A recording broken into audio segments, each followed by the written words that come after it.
What's going on, Chargers fans? Happy Monday. Chargers Now is presented by Prize Picks. I'm your host, Will Ortner, and I thought it would be a fun exercise on today's show to go through the updated depth charts for your favorite team in Los Angeles after OTAs and minicamp. And then we're going to end the show also with some very important news when it comes to training camp and any joint practices that the Chargers may or may not have in the upcoming season. This, of course, is why you subscribe to the channel. A lot of Chargers fans, a lot of Chargers reporters. Now is the time where they're taking more vacations, taking time off. And don't worry, of course, I know how to relax, kick back, and have a nice adult beverage or two. But we're going to make sure that we have content out for you every single day. You don't want to miss it. So make sure that you're subscribed to the channel. We promise that we're going to keep you as up to date as we possibly can on the Los Angeles Chargers. So let's take a look at our new offensive coordinator in Los Angeles, and I think it's important to kind of go through a brief rundown of what Mike McDaniels is and who he's going to be in Los Angeles before we go through each depth chart, because it kind of tells you why certain players are positioned the spot that they're in for their depth charts. Obviously, Mike McDaniel has an innovative mind. He's someone from that Kyle Shanahan tree, but he's always pushing forward. He's someone that's made a lot of different players on the offensive side of the football, from the quarterback, running back, wide receiver, tight end, offensive line positions. Obviously, he's made them a lot of good money, and a lot of success has come their way. He's someone who likes to use a lot of 12 personnel. Get ready to see a lot of 13 personnel as I think he continues to push forward with Sean McVay on the new formations and new styles of offense that start getting used more and more in the NFL. And then he's always someone who's got an unpredictable offense because, well, he leaves everything open, or as many things open as possible. Now, the Chargers quarterback depth chart is fascinating because Justin Herbert is number one, but I wouldn't be shocked if there's a real battle between DJ Uiagalelei and Trey Lance for that QB2 position. DJU actually had a very impressive minicamp and OTAs for the Los Angeles Chargers. Uiagalelei, someone not afraid to work, played at Clemson, Oregon State, and at Florida State in his college career.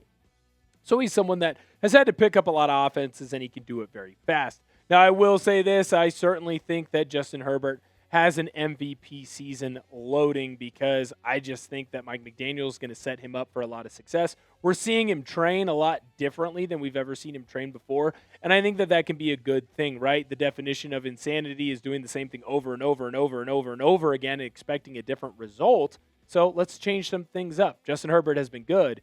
Can he be great?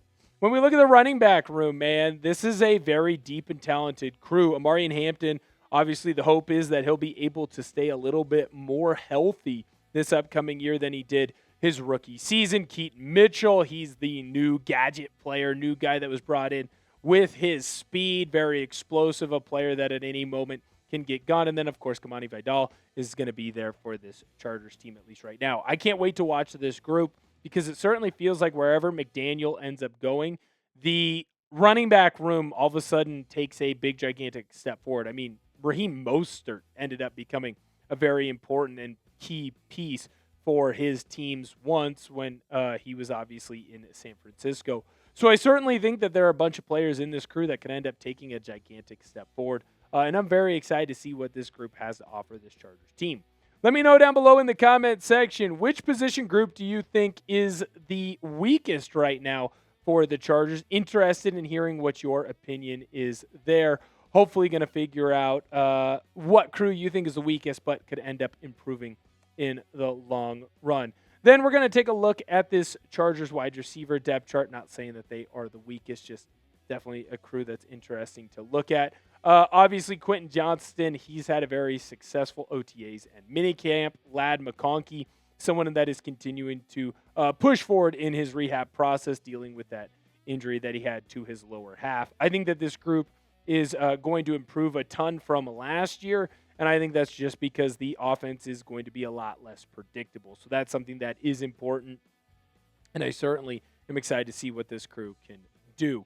We've got more to discuss and more depth charts to go through, but first, I need to let you know that today's show is made possible by Prize Picks.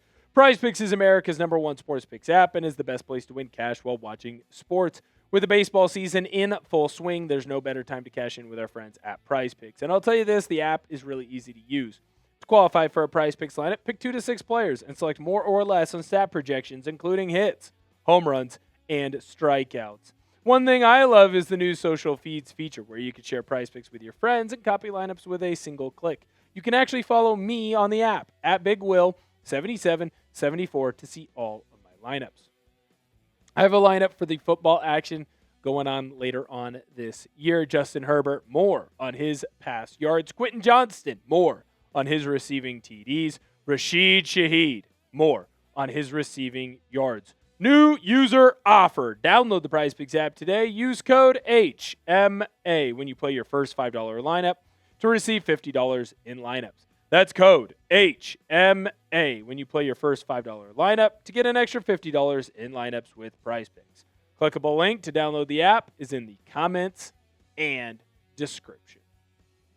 When we look at this tight end room, obviously there's been a decent amount of movement here for this team. Charlie Kolar, David Njoku, two guys that were not with the tight ends last year. Now, what'll be interesting to see with these two is how much do they add in to this Chargers game plan. Now, obviously, Kolar is someone who's had a lot of success in his career when it comes to his blocking abilities. Njoku, someone who's had a lot of success in his career due to his pass-catching abilities. Both guys have been in the NFL for a little bit. Oronde Gadsden is someone who is still a young player, but obviously exploded last year with this Chargers team. And he's certainly someone that I think could take an even bigger step forward going into this year, because I do believe that there's going to be a lot of onus on this tight ends team.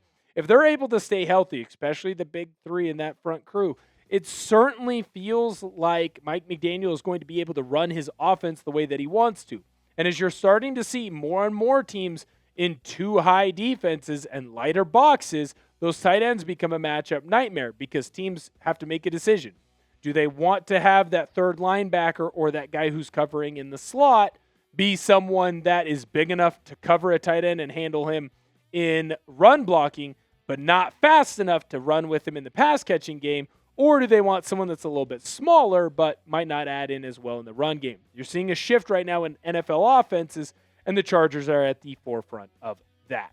Next, let's look at the offensive line, because this is the last crew here for that offensive unit for the Los Angeles Chargers. Now, what'll be very interesting to see with this crew, in my personal opinion, is who ends up starting at that left guard spot. Now, obviously, we have Jake Slaughter right there for now, but to sit here and say Coyote Oshika is not someone who has put himself in a position to be that starting left guard would be an incorrect statement. In fact, he's been the one who's been leading the charge as the starting left guard for this Los Angeles Chargers team, and I would not be shocked if he ended up running out week one as that starting guard. Going to be a fun crew during training camp. Obviously, Jim Harbaugh is very excited for everything that's going with that Chargers offensive line, but it's also going to be a group that has a lot of position battles, right? You are going to see a back and forth happen on the first group, on the second group, and on that third group. And whoever ends up making this team, that offensive line has to be better than it was last year if the Chargers are going to accomplish anything of note. And so it's important to make sure that we really watch that crew. Now let's move over to the defensive side of the football, because I do think it's important to go through everything that defense is going to look like. And I, again, think that the most important thing is to look at the guy who's manning that defense, and is Chris O'Leary going to be able to take over for Jesse Minter and really pick up where he left off? Because O'Leary's going to run a defense that's similar to Jesse. Now, I'm not going to sit here and say that the O'Leary defense is the Minter defense. One, because no two people are the same. But two, if you said, hey, Chris O'Leary, run everything exactly the way that Jesse Minter did, it wouldn't work. At least not as well as Jesse Minter ran. Just like it wouldn't be fair for you to go to Jesse Minter and say, do everything the same way Mike Macdonald did, because they're obviously all disciples from that coaching tree.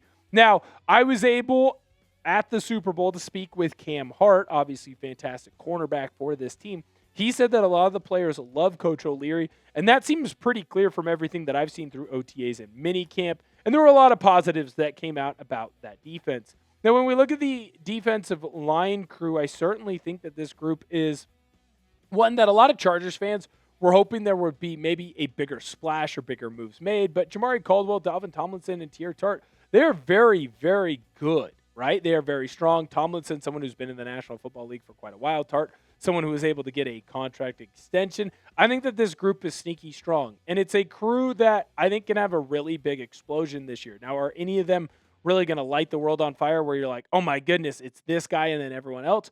Probably not, but I don't think that you need an interior defensive line set up like that. Look at the last Super Bowl champion crew. Leonard Williams, Byron Murphy, Jaron Reed. Obviously all successful with the Seahawks, but none of them, I would say, really stood out drastically above the rest. Which position group do you think is the strongest? Let me know down below in the comment section. Very interested in hearing what you have to say there. That's why we want to pose this. Who's the weakest? Who's the strongest? You let me know your opinions in our comment section. Now let's talk about the linebacker depth chart. Now, obviously, we got the edge rushers as well as the interior linebackers. Thule, obviously, manning the crew there. Will Bud Dupree end up making the squad? Khalil Mack, he's going to take Akeem Mesidor under his wing. Henley, Perryman, they're going to lead that crew. Obviously, Troy Dye right there behind them. What'll be interesting to see with this group is, are they going to be able to stay healthy? You got some youth while also having some veteran leadership there. I really do like this group, and I certainly think that they have a good shot, in my opinion, of leading the Chargers to a very, very successful year. Now, let's look at the cornerback depth chart, and my good friend of the program, Cam Hart. He's going to be spearheading this crew. Now, we do throw Derwin James into this group, although he kind of is his own thing still, obviously, being that cornerback one. This is a group that had a lot of success last year, although certainly there are some Charger fans that were hoping that this crew would get maybe built up a little bit more or changed ever so slightly. Important to note, though, this crew is doing a lot of very good things. Before we continue on, I need to let you know that today's show is also made possible by SeatGeek. When it's time to get out of the house, there's not many better options right now than a ball game.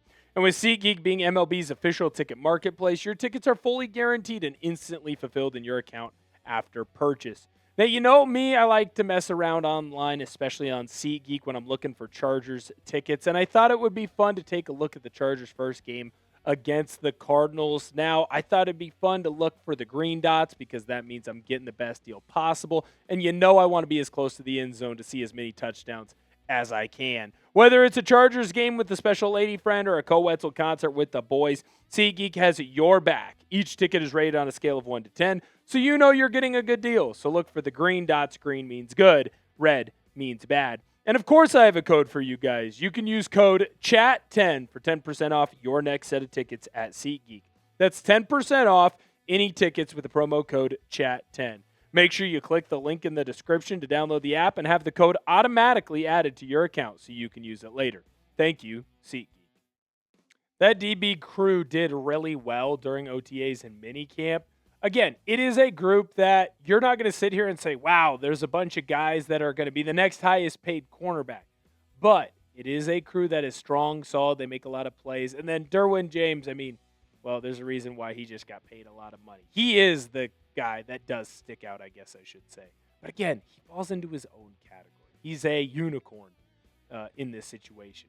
Next, we're going to look at the safety depth chart. A lot of successes come out of this crew. Obviously, Mickens and Smith had a lot of success on the back, and Elijah Molden, Tony Jefferson holding it down for the starters. Now, Tony Jefferson is certainly someone who, even though he's a little bit older in age, he was making plays all over minicamp and OTAs, forced a bunch of turnovers. I'm telling you right now, this safety crew is really stinking good. I'm excited. It's older, but at the same time, there is a youthful energy with a lot of the younger guys in that crew. Now, I do want to make sure that we give everyone a full defensive back picture. So we're going to show you that here. This is what that 5 crew is going to look like in this 4-2-5 defense of shell that will be used, I think, more often than not, especially when they want to make sure that the Chargers get Derwin James down in the slot. Next, we're going to look at that special teams depth chart, mostly to look at who your kicker is going to be, who's your punter and your long snapper. Now, obviously, that punt return, kick return will be an interesting position battle that we look at. Keaton Mitchell, someone that the Chargers are going to want to make sure he gets his hands on the football as much as possible, as well as Davis, someone who has had a lot of success when he's been able to hold on to the football. Cameron Dicker, I didn't hear a report where he missed a kick. Dude was very impressive during OTAs and minicamp. We're going to end today's show, obviously, with some big-time news for the Los Angeles Chargers. First, the NFL made it clear when every team was going to start training camp. So the Los Angeles Chargers are not too far away from training camp. They're going to be able to get that rocking and rolling in late July, that other J month. And then when it comes to some joint practices, obviously some teams do end up engaging in these types of things. Now, the Los Angeles Chargers are going to have some joint practices with San Francisco. That very first section is going to be, it looks like, August 18th. Thank you, Producer Tom. I need to get my glasses out. Thank you to everyone who came in and hung out with us today. Had a lot of fun putting this program together. Obviously, we're going to make sure that we break down all the news and rumors that you need to know around the Chargers. So don't miss out on anything we've got going on here on the channel. Thank you guys again. Hit that subscribe button. Can't wait to see you next time. Tell someone that you love them at Bolt Talk.